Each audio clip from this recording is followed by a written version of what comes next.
Hello, and welcome back to episode 8 of the casual tutorial. Now, we were right before 8, but I realized I forgot to pick up something. So, we're going to have to go pick that up real quick. And then we'll come back, and then we'll do 8. So, we are at the watermill idol, back before Monk. And now that we can swim underwater, because we've defeated Monk, we can grab these 2 coin purses, ignore the annoying fish, open this chest, and get a bead. Which is now going to give us enough beads for another necklace and another health upgrade, basically. And then we will run back and we will warp to Ape. Okay. So we'll go ahead and use the beads here.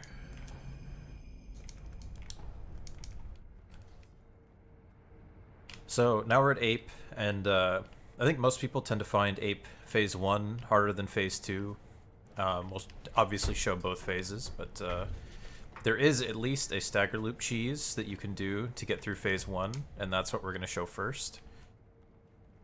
This works on like regular new game, no matter how much attack power you have.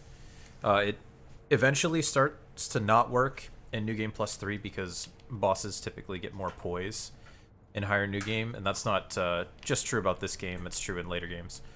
By the way, I say poise, I don't mean posture.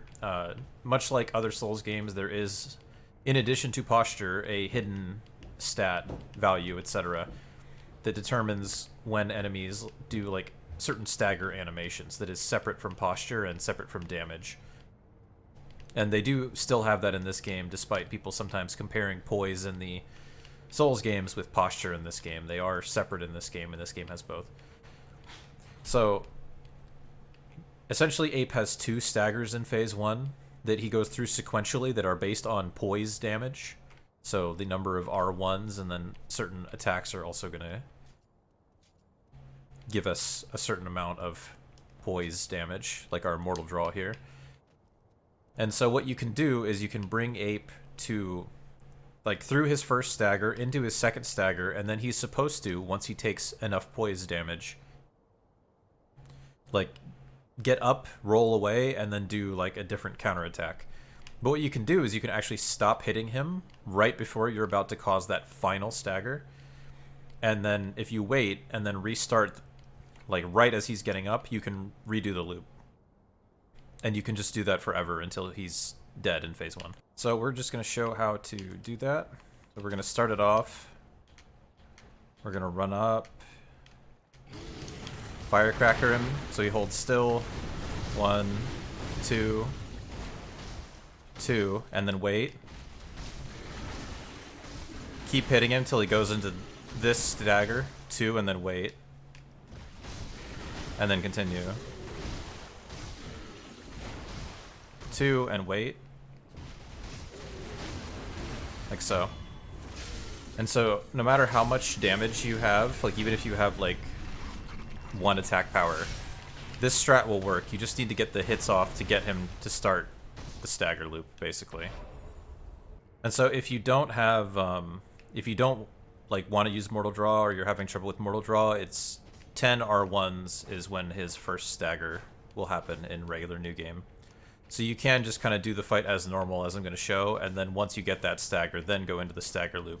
You just kind of have to know that he's going to stagger so that you can keep attacking. So now we'll show like the more intended way to do Phase 1. I'll try to get him to do the attacks that people tend to struggle with, to make sure you get to see how to avoid those. And we just won't use any Mortal Draw. Firecrackers do also deal posture damage to him, again, because he is like a beast type enemy, in addition to causing a stagger. So you can use that for some free hits, but be aware that like a lot of bosses, 1, there's a cooldown on it. You can spam firecrackers and do continuous posture damage, but you won't cause continuous staggers. And 2, after the first time you do it, the second time you firecracker him and get the stun, he will do an attack, like he will do like kind of a slam as he comes down from it. So be aware of that if you're going to use firecrackers. But I'll try to do it without anything just to show like the general flow of the fight. I'm going to wait when I run up to him because he can do some quick attacks. Stay behind him. Now, he's always going to fart when he's like in that position, so you just follow behind him. And then see if you stay under him like that, you won't actually get hit by the poop throw. And see, now we're just going to deliberately hit him and make him go out of the stagger, as if we don't know about the stagger loop. But yeah, you can just kind of stay to his side. Just have to be careful to... Just kind of have to be careful. When you walk up to him and he's not doing anything, you probably don't want to hit him, because there is a possibility that he'll do like a quick kind of spin while you're attacking. So that's why you'll see coming up to him and waiting. See, again, I follow behind him. Just stay with him and he's going to miss completely. This you can jump. Now I need to get him to do his phase 2 grab attack, because people have trouble with that one. See, if you just stay locked on, be ready to block, but kind of get behind him, you can get a lot of hits off. I'm just trying not to kill him, but let him do his grab attack now. That's the long combo, that's when it ends. And I mean, I guess casually you'd just be better off if he just doesn't do the long attack, the grab attack, but obviously for the sake of completeness I do want to show you how to deal with it. But I may just have to do the fight again to show it. Because the most reliable way to do it is to get him, like to knock him out of the final stagger in phase 2. And unfortunately, he doesn't have enough health left, so it's fine. We'll just do it again until he does it. And you can just see more of phase 1. Because again, I think phase 1 is the hard thing for most people. There's some tricky stuff about phase 2, but yeah, a lot of people just have trouble chasing him down in phase 1.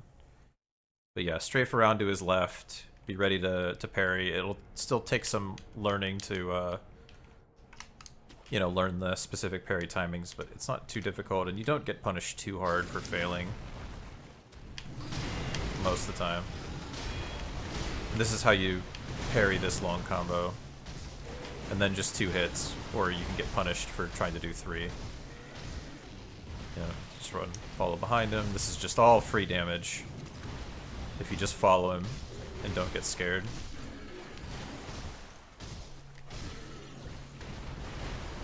Please do the grab, sir. No, okay, he didn't have enough damage on him. So I'm gonna not punish that, because I want to stagger him again to make him do the difficult grab that has a terrible hitbox, basically. Because it's a jump and grab, but you can't just run under him because of the way his collision works when he's jumping. He'll actually body block you from going under him, so the way to dodge it is very counterintuitive. Okay, this should work. So I knock him back, he should go into the grab. So I can't go under him, but I dodge kind of to the left. That was a little weird because he was up against the wall, so I had an easier time than normal. I'll try and get it again in a more normal position.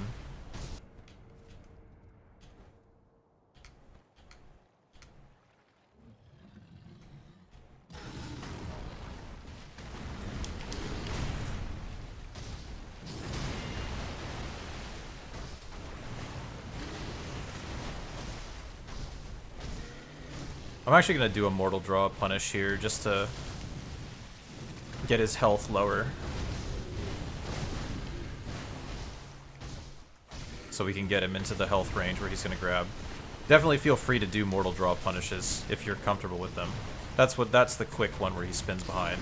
It doesn't do a lot of damage, but that's why I'm usually being careful about how much I hit him.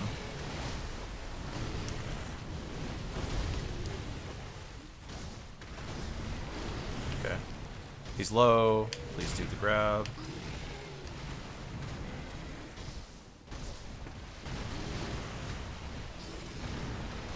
Maybe if I stay away from him, he'll do it.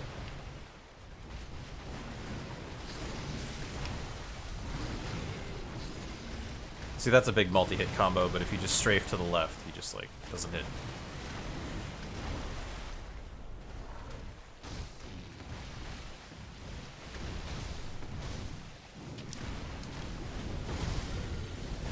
Okay. So he should do it here. Run into him. Dodge left. Right as he's coming down. That is my recommendation for that. If you dodge right, even if you time it, he will tend to grab you anyway because of the weird way that the hitbox works, and you can't simply dodge under him. You know if you stagger him like that, and he's below half health, he's going to do it.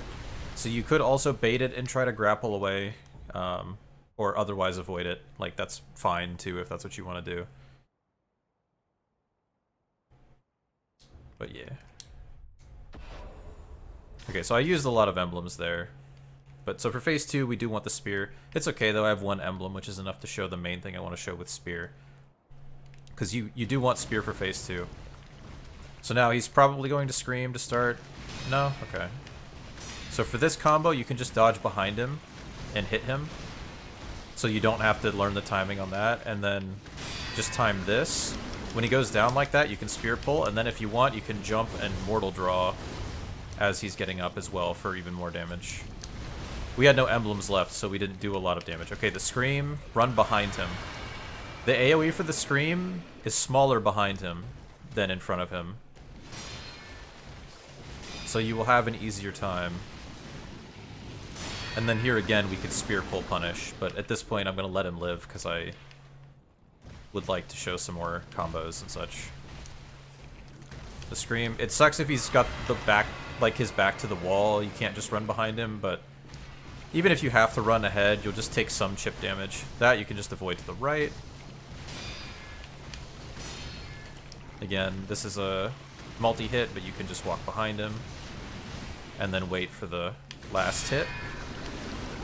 It's definitely better to be too early on that last hit than too late. Because if you're too early, then, you know, you'll get staggered probably, but you won't take any damage. You'll just miss some punish opportunities. And then just dodge behind, like I said. You could even hit him while he's doing it. No fear. Don't have to worry about anything. And then spear pull whenever he slams like that and his head is down for free damage. And most people don't find phase 2 as hard to deal with as the other. We didn't get hit by the Scream at all, so it didn't show it, but if you get chipped by the Scream, you take Terror buildup, which I don't think we've talked about or seen yet. But if Terror builds up all the way, it's just an insta-kill. But as long as you run away as soon as he starts doing the Scream, even if you have to run away to his front, like, you'll take a little chip damage and a little bit of Terror buildup, but it won't kill you outright. So it's not the biggest deal, regardless. But now we got that out of the way. We're going to grab this, and we're actually going to warp back to Dilapidated Temple. So at this point, we've killed all the, like, early, like, you could consider them kind of mid-game, I guess, too. In the speedrun, this would all be early game. Well, early and mid-game, I guess. But because that we've advanced the state, which we'll see in when we go back to Ashina Castle, and that means there are certain mini-bosses that we skipped, that now we can buy their beads directly here, which is definitely the easiest way. So you'll see there's 2 prayer beads we can buy now for 3,000 sen. And with the routing that we followed in this, we easily have enough for that. So there's 2,000. And then 2 more here, 2 500 pouches, that'll get us 3,000. We can't use these yet, but 2 extra beads that we will get to use eventually, so we can go ahead and buy those now. And now we warp to Abandoned Dungeon. So travel, Ashina Castle.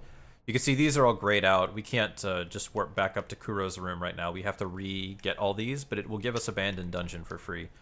It actually gives you Abandoned Dungeon even if you have never grabbed Abandoned Dungeon, which we take advantage of in the speedrun, but casually doesn't really matter. Oh, and we can use the memory that we got from Guardian Ape here. And now we will go fight Owl. No, first we just have to run up the building. You can kill any of these guys if you want to, it's not a big deal. These red guys are fairly tough, casually.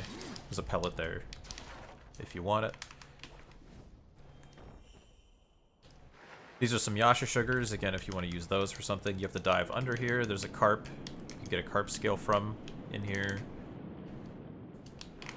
Grapple up, up, up.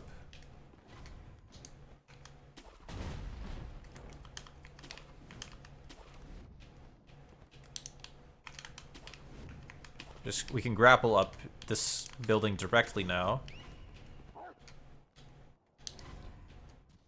I recommend going back to this side here so that you can re-grab this idol, because this idol is probably going to be the closest, like the easiest way to get back to Owl up there, whom we're about to fight.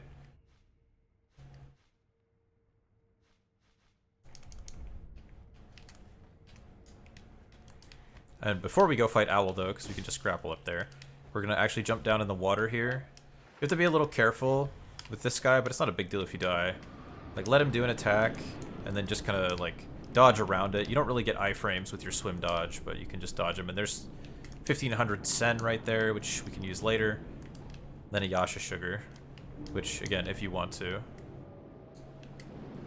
then we're just going to get out of the water so that we can warp back to where we were.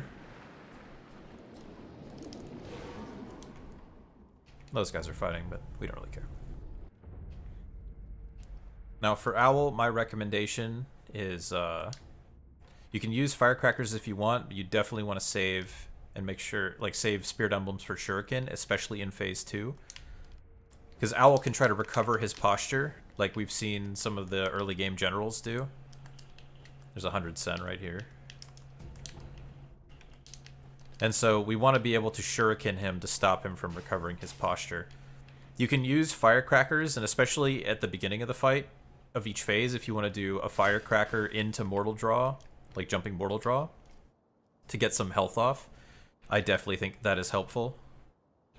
But just make sure you save at least a few shurikens for phase 2. It's going to make your life a lot easier, because he'll start laying down poison AoE, and then he will jump away and try to heal. And so you want to be able to hit him with a shuriken so that you don't have to go into the poison AoE, but you stop him from healing. So you trigger this cutscene.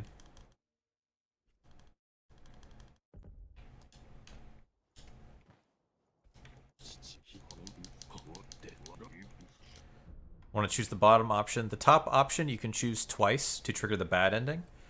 But we're not going to be covering that in this guide in particular. Maybe at some point I'll do something for the final boss of the bad ending. But if you want to do the bad ending, this is where you would choose it.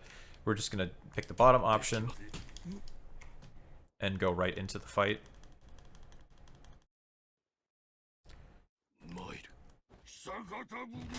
Dodge through that one, you can get a Mortal Draw punish. Now, that ball that he threw, if we hit the AoE, it will make us unable to heal, so you can either like stand out of it, dodge like away when he does the throw. It's a very slow animation. Shouldn't take too much to get used to. And then you can get some free damage if you're very careful. But it lingers for a while, so if you want to play it safe, you know, you can just not go for that. But, like, if I'd done an extra R1 there, it would have put me in the AoE.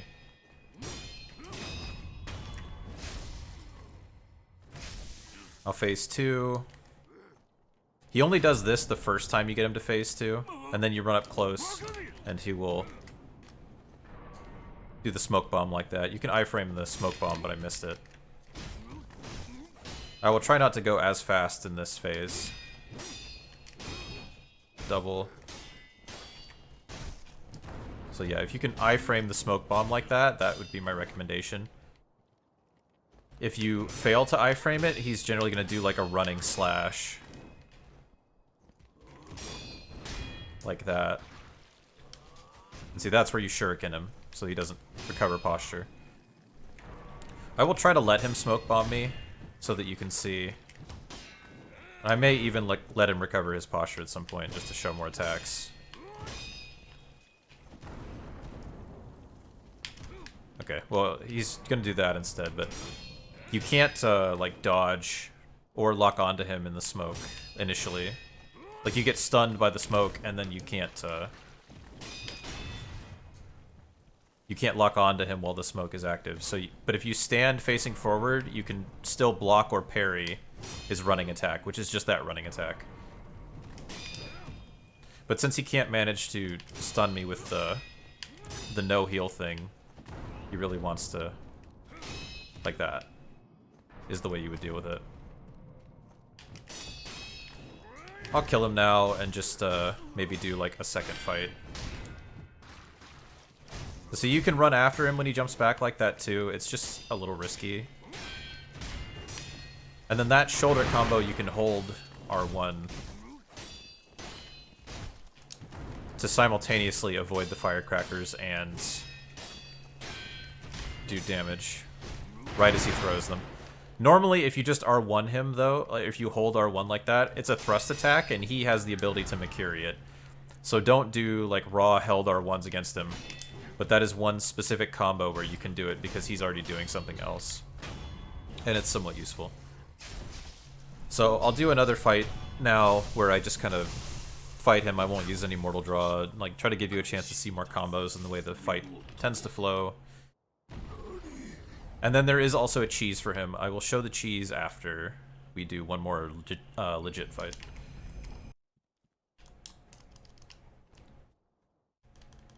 So this time we're going to fight him, and I'm going to just be more aggressive and try to show kind of the way I would normally do the fight if I wasn't, like, explaining things.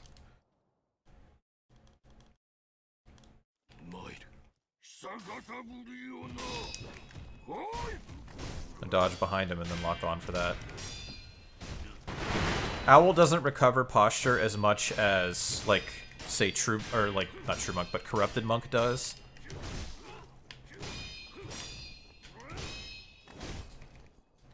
But it does help, definitely, to get some regular health damage in at times. So you'll see he can parry on the second or third hit.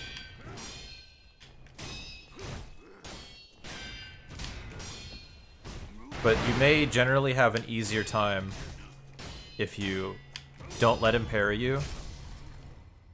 Like you just always do 2 hits and then wait. You'll get a more limited range of follow-ups. I'll try to show that here.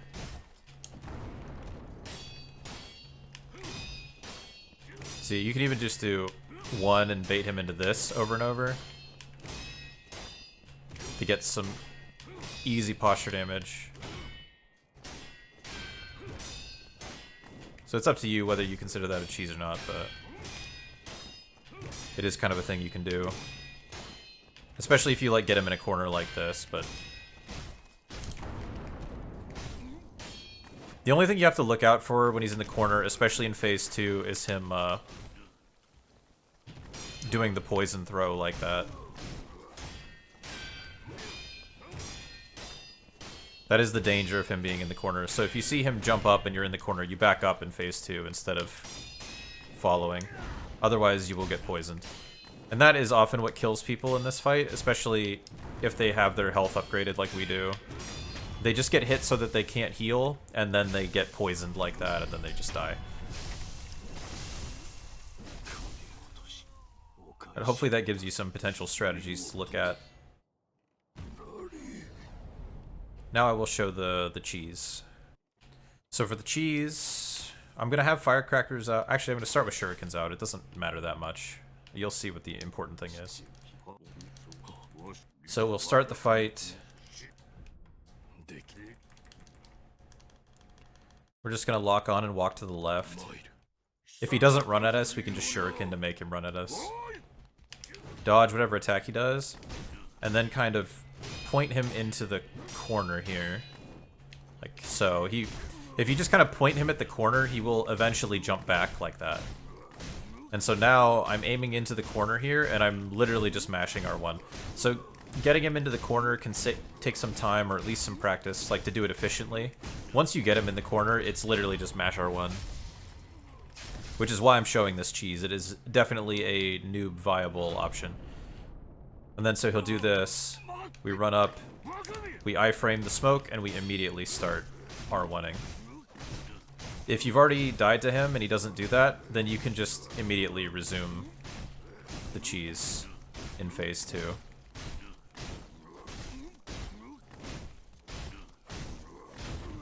You'll just stab him and then keep R1ing like so.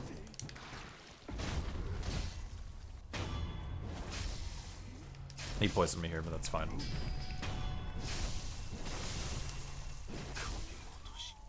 And that's Owl. It is one of the tougher fights, but like you can cheese it like I showed, which helps. Oh, I will sit at this idle and rest to get rid of the poison. The poison is like the dangerous part of phase 2, and then he does have some complicated combos, but again, if you just don't let him parry you, that simplifies a lot of his combos. If you stay close to him, that simplifies them. We'll use the Owl memory right now. And now I'm just going to show some story stuff. We're going to show both like what you need to do for the story stuff and like the some optional stuff after. So we have to go through all these dialogues with Kuro.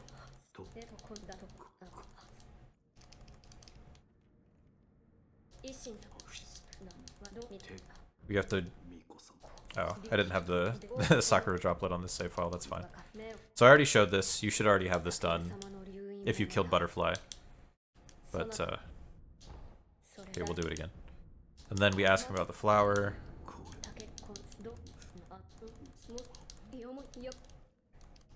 You don't need to worry too much about taking notes on this, though. Like, you're not going to screw this up or anything if you don't pay attention. It's just...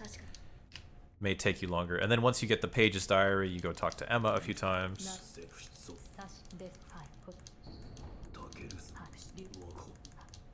Should be enough. We go...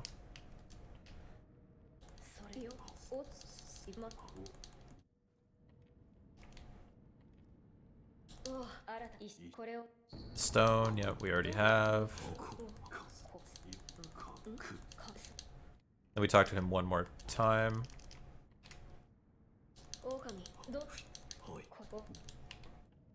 And now we use the burner.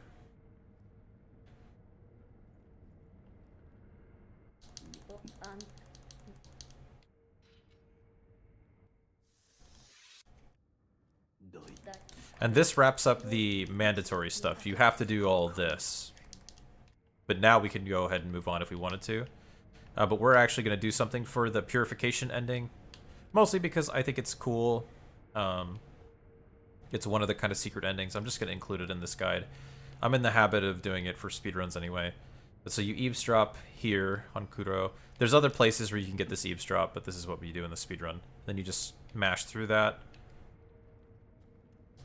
I'm going to use the gourd seeds that I have. You may have already used these, that's fine. Which I believe brings us to 9. And then we're going to rest here to advance time.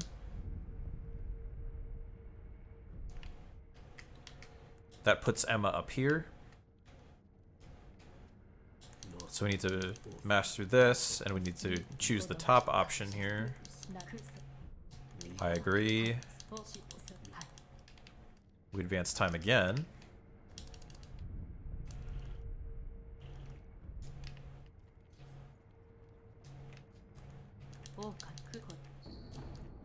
She gives us a note.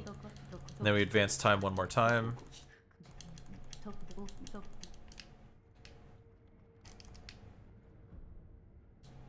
So we rest. Now we have to go meet her down here. Obviously the exact pathing that I'm doing doesn't really matter.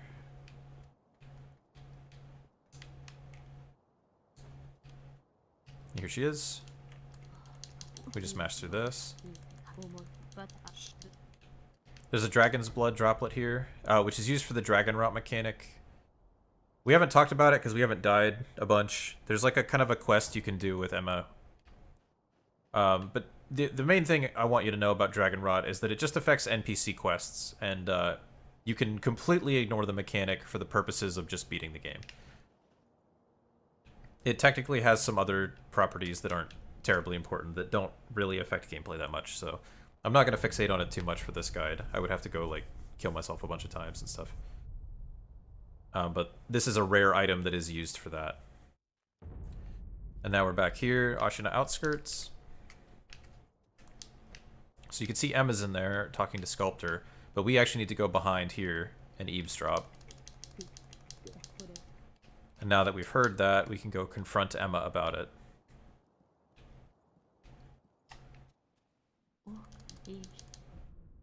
Ask about what you overheard. Top option. And there's the item. So this will let us go to a different version of Harada whenever we want to. I don't recommend doing it right now. I recommend saving it for later. It's a fairly high level area. We will show how to do that area. It will be like the second or third to last thing that we do for the run. But yeah, now we're ready to head to Fountainhead. To go to Fountainhead, we will go to Ashina Depth's Wedding Cave Door, where we fought Corrupted Monk. But I'm actually going to end it here for now. So I think we covered 2 relatively difficult bosses, I would say. Hopefully gave you ways to deal with them. And, hope you had fun. I definitely had fun. And hope you learned something, and I will see you guys in the next one.